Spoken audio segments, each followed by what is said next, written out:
Reverend Dr. Raymont Anderson is an ordained Centers for Spiritual Living minister serving the Center for Spiritual Living Greater Baltimore community as our spiritual director. He has frequently been referred to as a Renaissance man and visionary New Thought leader.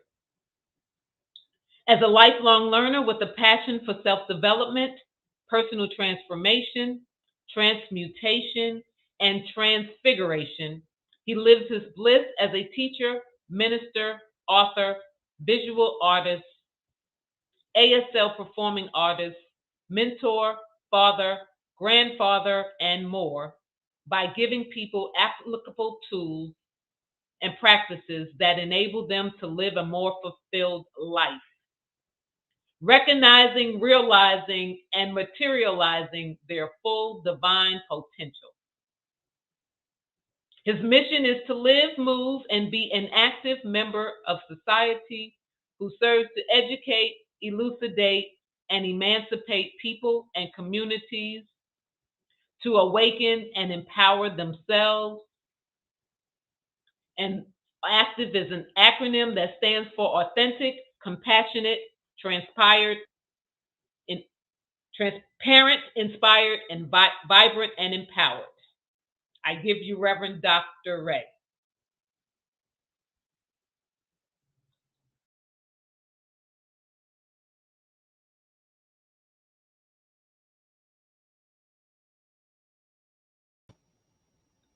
Oh, it's me. Oh, we're ready? Is everybody ready? I'm just checking. Okay, can y'all sit down, please? Okay, thank you, thank you. Let us go ahead and dive on in and question everything. What questions are you asking during that in-service spiritual practice? Sue started us off with some questions like, what is spirit revealing through me? What questions are you asking? Oh, and why are you even asking them? Why do we even ask these questions? Oh, and who are you asking the questions of? Are you asking enough questions? I know I ask a lot of questions because Tracy's like, dude, could you stop asking me questions? But keep in mind that questions hold the possibilities. So why not question everything? Because if the question holds the possibilities and we question, then the possibilities for everything then begin to reveal themselves. So what's in a question? The answer is what's in a question. We only question things that we are exploring and seeking the answers for. So the fact that we ask a question implies that an answer must be present. The answer is found within the question itself. Curiosity, clarity, knowledge, desires, wants, needs, information, suggestions, all of these things, questions open us up to possibilities and sacred inquiry. After all, that is a life changer when we ask those more sacred related questions. Not simply, what time is it? But a sacred question of, what is time anyway? Right? So, what are the questions that we ask? We know that there are the general who, what, when, where, why, which, and how. And keeping in mind that when we're asking any of these questions, we are seeking to obtain something. We are looking to acquire something. Typically, we would refer to that as we are seeking information. And let us be mindful that there's this idea of data, right? Like I could give Sue data, 7 people, 36 logins, $10. And Sue is going to look at me like, okay, Reverend Ray, I need you to connect the dots because you're just giving me data. I don't, man, what? What are you giving me? Connect the dots, right? And then information says, oh, so connecting the dots, this, that, and the other. But then once the dots are connected, then that information becomes knowledge. And then when that knowledge is applicable, it becomes wisdom. So let's be mindful that when we are asking questions, some way, shape, or form, it falls within, ideally, it falls within this pyramid. Is it information? Sometimes people just ask questions to get a rise out of you. They just want to trigger and push buttons. Okay, so what, man, what? So be mindful. Anytime we are engaged in communication, we are seeking to obtain something. Even those people who are asking questions or making statements to trigger you, they are seeking to obtain your reaction. Keep in mind. So when we are engaged in communication, when we are asking questions, let us be mindful that what is it that I am seeking to experience, to obtain by asking this question? Recognizing that as we ask, we have the potential to change. As Maya Angelou said, do the best you can until you know better. Then when you know better, do better. So in the asking of questions, we are seeking to know knowledge, information, wisdom. We're seeking to know, but we're not seeking to just know for the sake of knowing. We are seeking to know so that we can do, and we are seeking to do better. In other words, better, meaning more effective. Do the best you can until you know how to do, how to live more effectively. And when you know, when you have the knowledge to live more effectively, do that. Live more effectively. That's the practice. Seek, learn. Does it not say somewhere? Where does it say? Seek and ye shall find. Knock and it shall be opened unto you. I'm not sure where that's from. Thank you for knocking, Tracy. Who is it? Impatient cat. Moo, right? So there's this idea.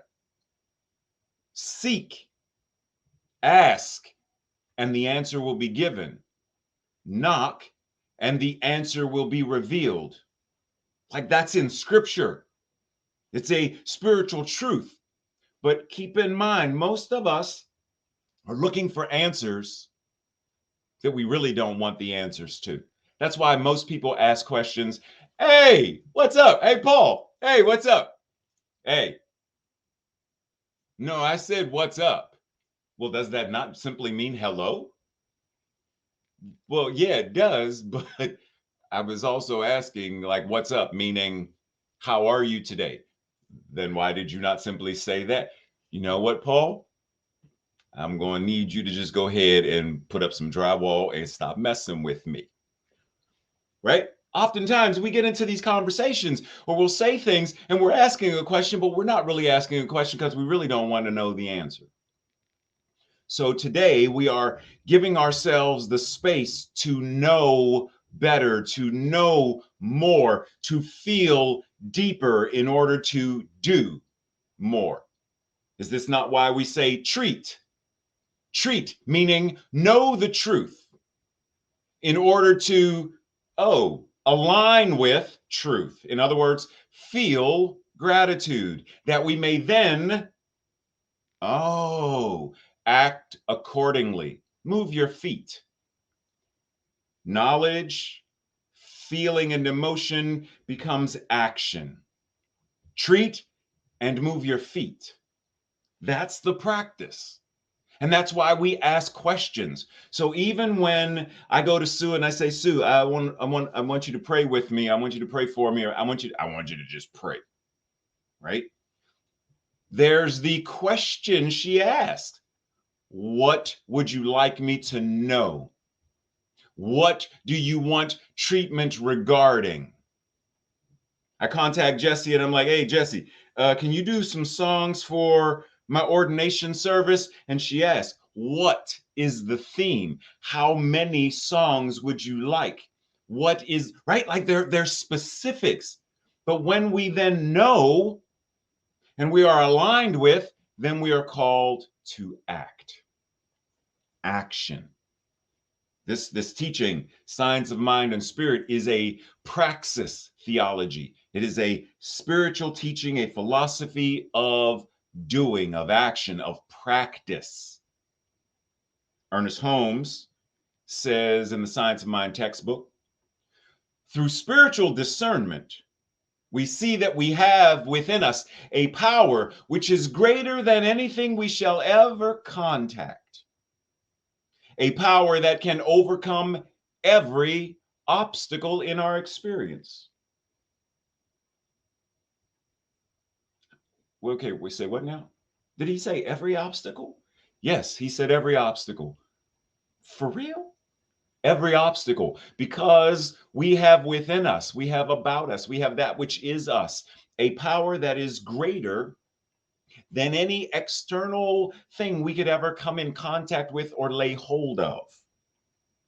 Okay, so breathe that in. Breathe that in. Whatever the obstacle is, there is a question that we can ask that then gives us the opportunity to align, that then gives us the opportunity to act, that then gives us opportunity to transcend, transform whatever that obstacle may be. But we have to ask the question, what is discernment? What is discernment? Is that like a peppermint? No, it's a different kind of mint. Well, what is discernment, Reverend? Thank you for asking, aisle 7, seat number 14. Discernment is technically defined as the ability to notice some fine point, some detail, the ability to judge. Pause.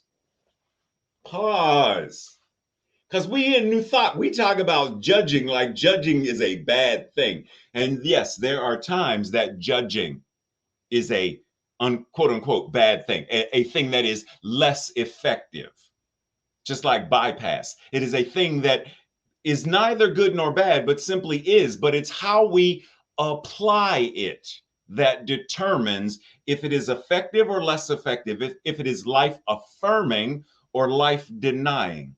But let's go back to where I began. To judge something well or effectively, or the ability to understand and comprehend something. Discernment is our ability to differentiate, oh, this is an apple. Oh, this is an orange. Oh, this is a tomato. Oh, this is a rock.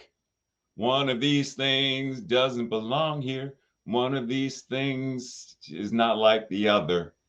Oh, one of these things you better not bite into. You better not try to put in a salad, right? I have to be able to discern. Remember the story of the gentlemen who are blindfolded and they're touching an elephant, and each one, oh, this is a trunk of a tree, and oh, this is a snake. Because they do not have the full spectrum of being able to notice the greater details, they are not able to discern that they are all touching the same animal, but at different parts. Oh, whoa. Could that be the same thing we do with religion? We are all talking about the one power and one presence, but because we are blindfolded and to a certain degree limited in our ability to discern, we judge in error, and then we vilify those who say that it's something else. And yet, if we could expand and discern from a larger spectrum, from a spiritual discernment perspective, we would see, oh, it is truly one tree with many branches. Oh, it truly is one mountain with many paths. Oh, it truly is one God called by many names.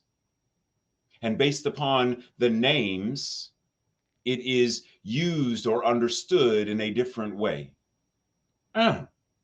Interesting. But for us, today, let's dive a little deeper and talk about what is spiritual discernment. It is our ability to judge righteously. To judge, righteous judgment is the effective application of your spiritual tools and practices. Okay? In order to experience the current situation as it is, while also implementing the practices that give you the ability to align with principle, in order to shift the experience, in order to live more purposefully and powerfully. So, spiritual discernment gives you the ability to see whatever is happening in the world of experience and condition and still know and identify God, the universe, love. Both and, not either or. Spiritual discernment gives us the ability to, once again, judge in a manner that is not quantifying or qualifying something or someone as bad, evil, etc. It is judging. God, grant me the wisdom to know the difference. Oh, that's judgment. That is righteous judgment. Give me the ability to tell the difference between. Breathe. Susie Kasem says, those on the right path to truth are extremely heart-driven and childlike in their quest. They're always asking questions, always wanting to understand and know everything. And they are not afraid to admit that they don't know something. Pause. So, heart-driven, childlike. Heart-driven, childlike. How many of us know kids, have kids, or you were that kid, Sue Monahan, or you were that kid who asked so many questions? Why? What for? Why is grass green? Jesse Powers. Why is water wet? Why is the sky blue? Why, Tracy Rhymes, why don't they respond to emails when they, why? We ask why? Like children. I hear you laughing, Tracy. Why? Like children. On an average, did you know that children ask anywhere between 70? Whew, I got to breathe on that one. Jesse sings, breathe, inhale, exhale, breathe. 70 to 100 questions a day? No wonder I stopped teaching elementary school. And one of the most frequent questions they ask, why? Such a tiny word, but such a big question. Yes, Tracy, why? ¿Por qué? Why? We are born with a natural curiosity.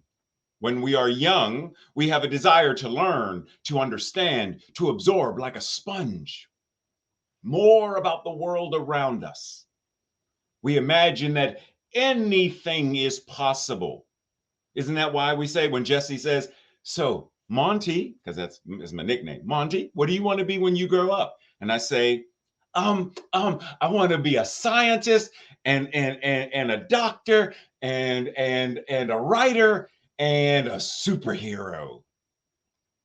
And Jesse says, okay, cool. What do you need to do that? Right? I believe everything is possible. I can be all of that. Why not? This curiosity sparks creativity, and our willingness to ask questions expands our world. This curiosity, adults ask an average of 20 questions a day. You hear that? Did you hear what I said? Did you hear me? Kids ask between 70, that's a 7 and a 0, up to 100. And adults tend to ask 20 questions a day. It's like the laughing thing. Kids laugh in the thousands, and adults laugh about 4 or 5 times a day, except for Reverend Ray. But I digress. Silence, Tracy. I hear you through the walls. What do you want for dinner? Adults will ask. What time is the meeting? Adults will ask. Do you want to see a movie tonight? Adults will ask. Whereas Reverend Ray says, so Tracy, metaphysically speaking, what did the Eternals, the movie, the Marvel film, what did it represent? What did each eternal Makari, what did Makari represent? What did Makari, I said, you heard me, Makari, the only deaf character, what did she represent? What did Druig represent? See, Reverend Ray doesn't just ask, do you want to see a movie? Reverend Ray wants to know more deeply spiritually related questions. And let us keep in mind that Yeshua says in Matthew, he invited the children to be among him, to stand among him, to sit among him. And he said, truly, I tell you, unless you change and become like little children, you will never enter the kingdom of heaven. You will never know that you will never know that consciousness that is heaven. Therefore, those who humble, those who let go of that egoic related stuff and become more like a child, more curious, more willing, more expansive to that child, to that individual, the greatness of consciousness will avail itself to them, and they will truly not only know heaven as their life experience, but wherever they walk, whatever they touch, whoever they see, all of that will then avail itself to shine more brightly as only heaven can do. Breathe. Because at this point, you are now being asked your own question. For my name at this moment is Barbara Walters. Or should I say, Barbara Wawa. I think that's what she said on Saturday Night Live, for those of you who are old enough to remember. Anyhow, the question is, what questions are you asking? What questions do you ask? Pause and ask, how many questions did I ask today? And what questions did I ask? And what is the quality of those questions? Why was I seeking the information? What did I do with the information that I was given? And for the questions that had no answers, what did I do with the not knowing? What did I do while I sat in the mystery of, I honestly don't have an answer to this question right now, but I avail myself to sit, to breathe, and to ask anyway. Ernest Holmes says, excuse me, we believe in the direct revelation of truth through our intuitive and spiritual nature. Breathe, because this part gets folks. And that anyone may become a revealer of truth who lives in close contact with this, he says, indwelling, I say all dwelling God.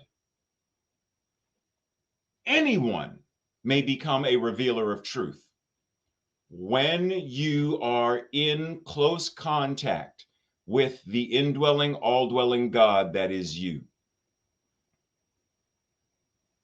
How many of us stand on any given day at that, which way do I go, George? Which way do I go?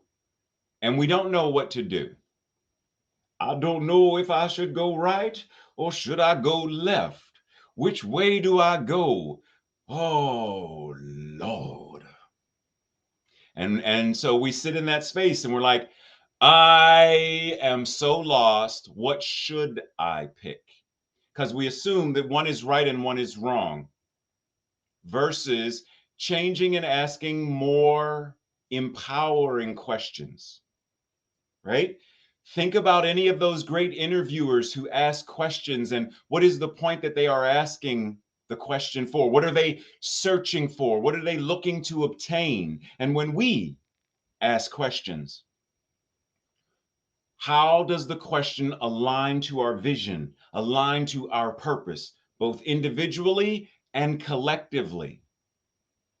Recognizing that all of the questions and all of our actions, ultimately, if we are purpose driven, if we are principle driven, then we recognize and understand that it serves a purpose. when we do so consciously, actively, and in an engaged manner, it serves a purpose. Self-awareness serves a purpose. Self-care serves a purpose. Asking, asking, asking higher order questions serves a purpose. Ernest Holmes goes on to say, the entire inquiry of science of mind is an inquiry into the relationship between God and the individual. So far as we establish a right relationship, we shall have a corresponding power. Woo! Ooh. Ooh, Reverend Ray got to inhale, exhale on that one because, woo, that was a meow, meow, meow, meow, meow, meow, meow, meow moment because, woo. What'd you say, Tracy? Jesse, cracking up. Stop laughing at me, Jesse. You don't laugh at me.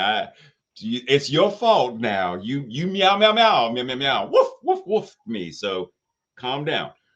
But no, seriously. So the whole point of this science of mind thing is an inquiry between the relationship between God and the individual.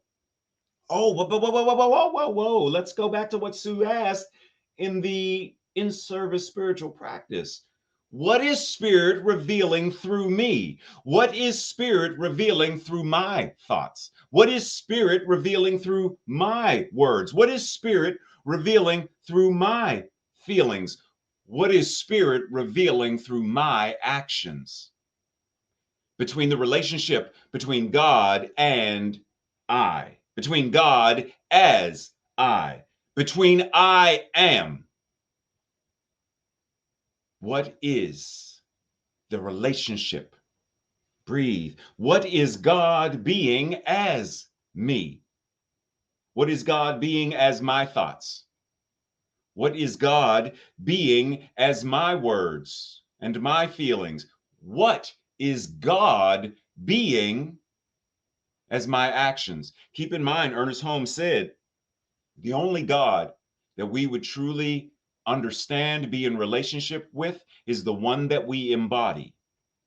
Self-knowledge, the more we know ourselves, the more we recognize, the more this relationship deepens. And as Holmes said, because of this relationship, we shall have the corresponding power.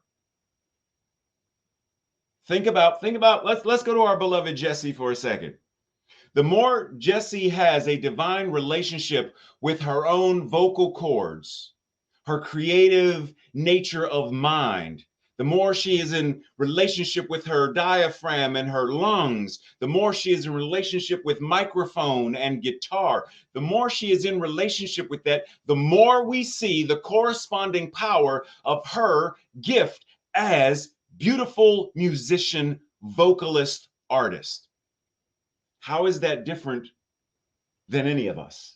The more we are in relationship with the divine power of spirit showing up as us, the more we understand the indwelling, all-dwellingness of God, and then we know what is ours to choose. We know what is ours to do. We know where we are called to go because we are aligned.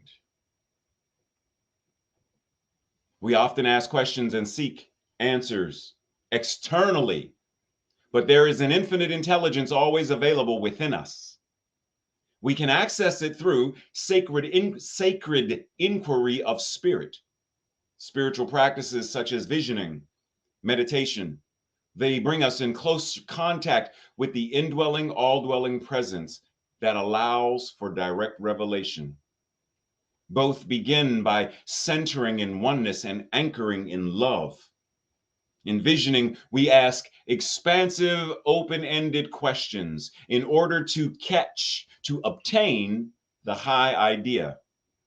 And in meditation, we notice the mind and align ourselves with our divine self, the presence. Spiritual discernment then helps us clarify the what. What is mine to do? What is the next indicated step? What direction do I go in? But even more so with those what questions, we recognize what is mine to do for the purpose of? And what is the next indicated step in order to? And what direction do I go in so that? And then we fill in the blanks. Breathe.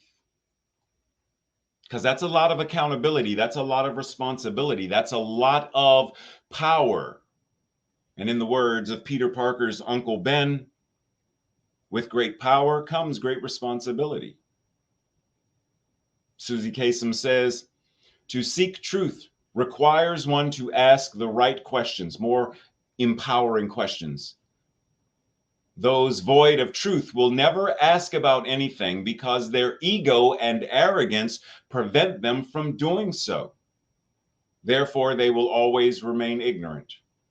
However, every truth seeker does need to break down their ego first in order to see truth.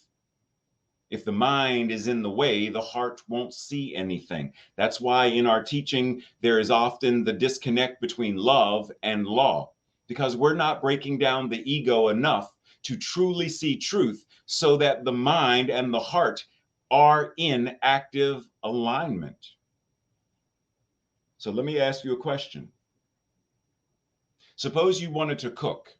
You wanted to be like a proficient person in the kitchen. Which one of these two people would you ask? Now, mind you, one is an expert and one is, the name of the show is Worst Cooks in America. One of them is falling under that label, and the other one is the teacher, the expert. Which one would you ask? Now, let's apply this to anything. You want to be a poet, a speaker, a journalist. Do you seek out those who do what you desire to do and ask them questions? Do you find the activist, the author, the teacher, the scientist, the mathematician, the minister, the practitioner, the musician? Do you find the person who has the skill, the interpreter? Do you find the person that has the skill, politician, artist, creative? Do you find the person that has the skill and ask them the questions? Or do you continue to ask the questions of the person? Okay, so let's say, I want to learn how to sing. Which of these two people are you going to ask? One of them is going to give you the right and effective answers, and the other one is not. Who do you ask for the skill? My vote is, let us raise our hands. Who do you say, Paul? Me too. Who do you say, Jeffrey? Me too. What about you?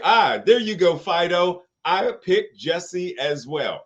I don't even know what that little purple guitar even is, right? We have to ask the right people the right questions, the more empowering questions, in order for us to grow and evolve effectively. Jacqueline Winspear says, truth walks towards us on the paths of our questions. Wait a while in the stillness and do not rush to conclusions, no matter how uncomfortable the knowing. Breathe. No matter how uncomfortable the knowing, sit a while in the stillness. Do not rush to get an answer. Simply sit and ask. Simply sit and ask. Mary O'Malley reminds us, asking a question signals to life that you are ready to live the answer, and then life lives it through you at the appropriate time. Asking the question tells the universe that it is ready, that you are ready, that it is ready as you to live and express and demonstrate the answer. And then it does so when we avail ourselves to, what do we say? Let go and let God. Let go and let life be life through you, in you, and as you. Let go and let spirit reveal itself in, through, and as all that you are and all that you do. Let go and let God be God as you. Reverend Ray says, my whole life has been a series of questions. Not all of them have been the most effective. Why did this happen? Or why did this happen to me? Why did I do that again? Why am I so stupid? And typically there was an F word before that, stupid. Why am I so stupid? And even though that was where I was, I began to ask differently. What do I need to learn? What am I invited to learn? What am I invited to know? What am I invited to do in order to be, do, and have what I desire and deserve? Every day I ask myself, every day I ask myself, what am I called to embody in order to live my best life today? We have to ask questions, question everything, question everyone, we talk about faith. Well, what is faith? Other than faith is a magnificent interpreter, I'm talking about that other thing, faith. What is faith? What is hope? What is God? What does that mean? Ask the questions. Don't simply assume that we know. Ask questions. And this week's practice begins with, what is mine to do for the purpose of? Ask the questions. What is the next indicated step in order to? Ask the questions. What direction do I go in so that? Ask the questions. And then have a conversation, an interview, a conversational interview with 4 people. You get to be Johnny Carson. Well, y'all may not, Jesse probably doesn't know who Johnny Carson is. No, she does, because Johnny Carson's funny. She knows who Johnny Carson is. So I'm going to stick with Johnny Carson. And you're Johnny Carson, and then there are 3 people sitting on the couch. Start with the interviews. What movie are you doing this month? Like, ask the questions of these people, interview each other, and ask various questions in order to accomplish 2 things. 1, get to know each other better. Ask questions to get, Sue, what's your favorite color? Jesse, if you could only eat one food every Saturday for the rest of your life, what is the one food you would want to eat every Saturday for the life? Ask just to get to know people. I think Jesse's probably actually answering my question too, knowing her. She's like, I can't hear, but I get the feeling that that's what Jesse doing. Meow, meow, meow, meow, meow, meow. Me too. That's what I was going to say. And then secondly, ask the questions in order to help the person get to know themselves better.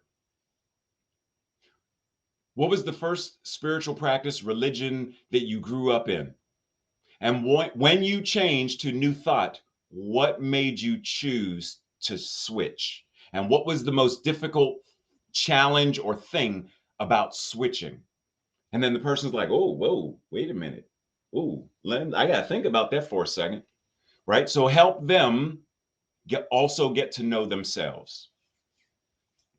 And so we breathe, because this week's declaration or affirmation, I will say it first. And if you feel in alignment with it, on the second go round, declare it with me. I ask new empowering questions and allow the answers to come. Together, I ask new empowering questions and allow the answers to come. And we breathe. Breathe, recognizing that there is absolutely nothing I could say at this moment that would add on to anything that has already happened, from the opening spiritual meditation that Sue started, to the opening song, to the sorry for technical difficulties that Jesse so beautifully filled in, to everything that Tracy ran around with 8 hands and 10 different heads trying to get the technical issues resolved. All of that and so much more is the very prayer of the universe saying yes to itself, and that yes continues each and every one of us goes on throughout the rest of our day, demonstrating how magnificent life is, how beautiful we are, how awesome we are. We inhale and exhale as needed. And I'm saying we breathe all the time anyway, but we take that conscious inhale, like don't stop breathing. Inhale, exhale consciously and mindfully to recognize how good you are, how great life is, and how divine you are as the universe incarnating itself as you. It is good, it is God, it is great. The law says yes, to which I say, and so it is. Namaste, blessings, much love. See everybody over in Zoom.